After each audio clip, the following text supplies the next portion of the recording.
పెళ్ళైనా పండగైనా వేడుక ఏదైనా పట్టు చీరల ప్రత్యేక వేదిక వారాహి సిల్క్స్. అయ్యా నమస్కారం. నాకు నచ్చదు విచిత్రం. నమస్కారం. చాలా దూరం రప్పించారు మమ్మల్ని. ఇంతవరకు ఒక ఇంటర్వ్యూ కోసం ఇంత దూరం రావటం. Thank you so much, most welcome భయ్యా. నేను ప్రేక్షకుడుగా ఉన్నప్పుడు ఆడియో రిలీజ్ ప్రీ రిలీజ్ చూసేవాడిని కదా.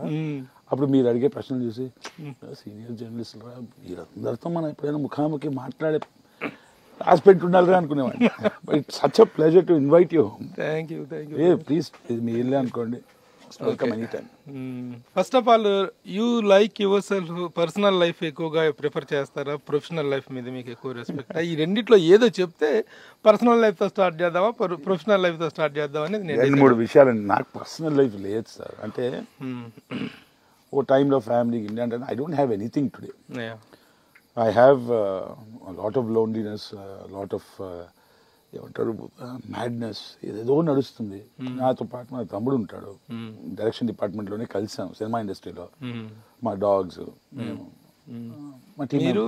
మీరు మీ కుక్కలు మీ తమ్ముడు, ఇదే లైఫ్ అంతే. నాకు ఉన్నదంటే ఒకటే లైఫ్, అంటే purposeful life is only cinema. Shooting లేదు అంటే కష్టం సార్ జీవితం. అంటే ఏం లేదు, this too much of time. దాంతో ఏవేవో చేయొచ్చు కానీ ఏమేమి చేయొచ్చు అన్ని చేస్తున్నాం సార్. అంటే భాషలు నేర్చుకుంటున్నాను. సరే, ఓకే. పర్సనల్ లైఫ్ లోకి తర్వాత వెళ్దాం. First let me start with your professional life. How happy you are as an actor now with the characters you are doing? మీరు చేస్తున్నట్టు క్యారెక్టర్స్ పరంగా కానీ లేకపోతే మీరు చేస్తున్న పర్ఫార్మెన్స్ పరంగా కానీ మీకు వస్తున్న సినిమాల పరంగా how happy you are? Initially అనుకునేవాడిని అండి, ఒక మంచి వేషం. అంటే ఎట్లాంటి వేషం అంటే పెద్ద వేషం అక్కర్లా, ఒక రెండు సీన్లు. ఇప్పుడు భగవంత్ కేసరిలో నాకు అనిల్ రావుపూడి గారు ఒక్క వేషం ఏదో ఛాన్స్ ఇచ్చారు కదా, అట్లాంటి ఒక సీన్ నేను చేయగలగాలి, ఇది పెద్ద స్టార్. అలా మొదలైంది.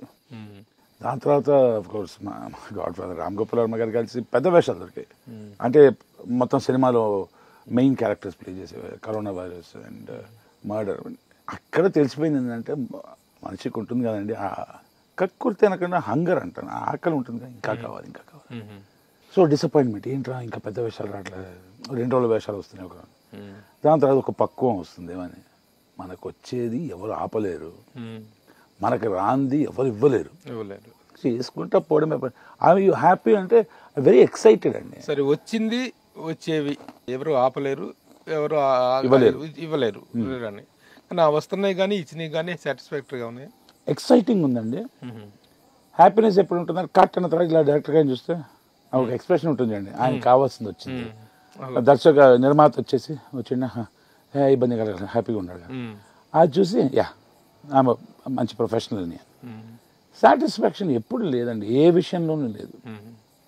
అంటే అబ్బా చేస్తాం కదా చాలా, అలా లేదు.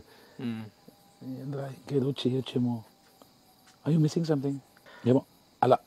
సో నేను నటించిన సినిమా నేను చూడడం అవాయిడ్ చేస్తాను. చూస్తే అది చేసి ఉండొచ్చు కదా, బాగా చేసి ఉండొచ్చు అని కాదు సార్, ఎన్నో మిస్ అయిపోయానని. అది కాదు రా, that's not your job. The director said okay కదా అంటే yeah but maybe I did not give, ఆ ఒక ఆర్గ్యుమెంట్లో ఎప్పుడు ఉంటాను.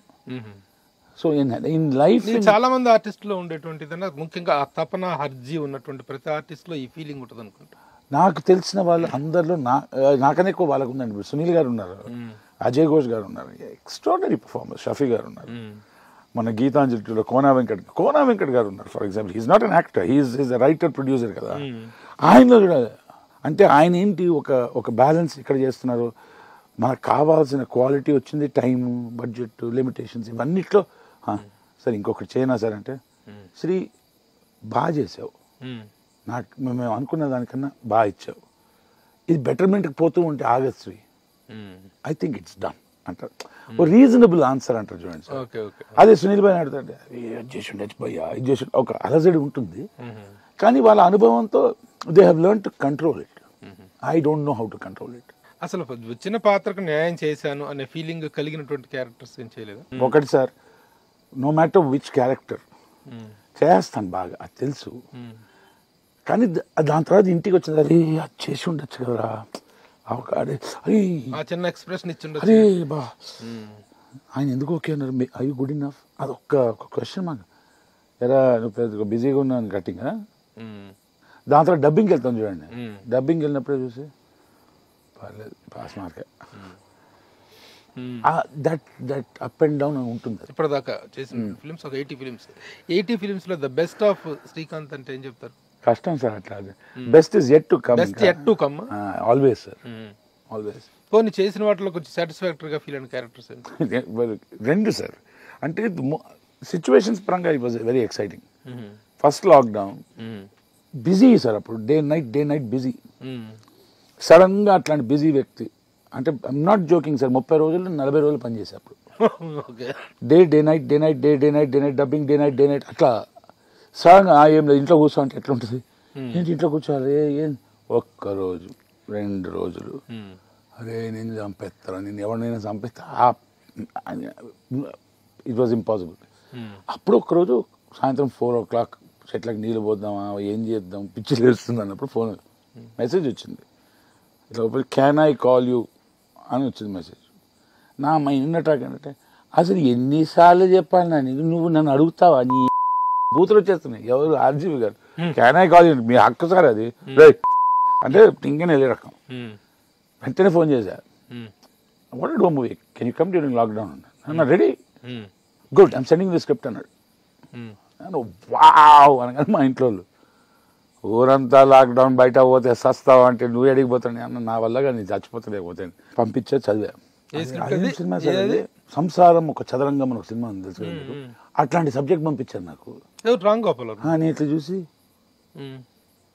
ఇదేం, నేను సాయంత్రం సార్ ఇదేం సార్ సంసారం ఒక చదరంగం పంపించారు కదా, దట్స్ ద హారర్ ఫిల్మ్ అన్నాడు. Sir I call you back and మళ్ళీ 2 hours తీసుకొని మొత్తం చదివే స్క్రిప్ట్.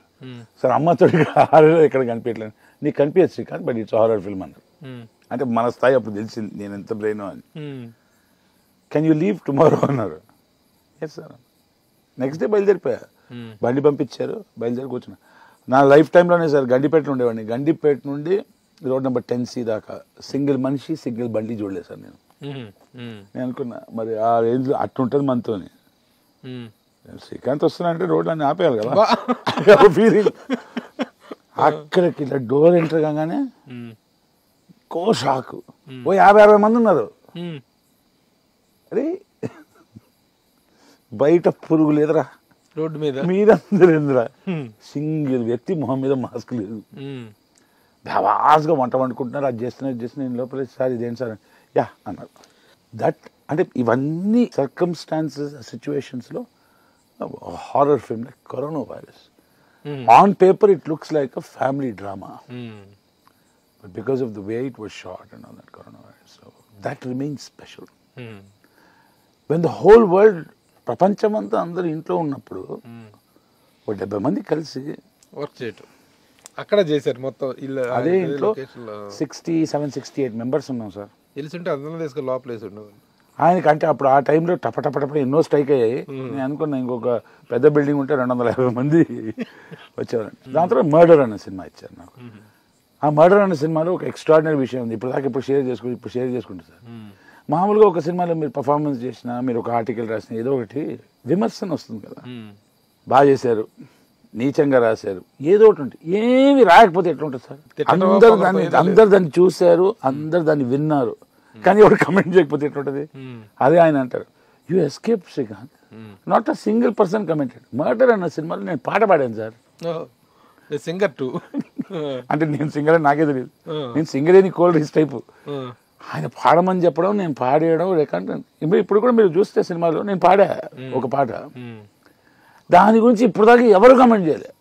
అంటే బాగా పాడలేను పాడలేదు, కామెంట్ లేకుండా ఎట్లుంటుంది sir? What is it mean sir? అర్థం కాలేదు sir. there is no disappointment in life.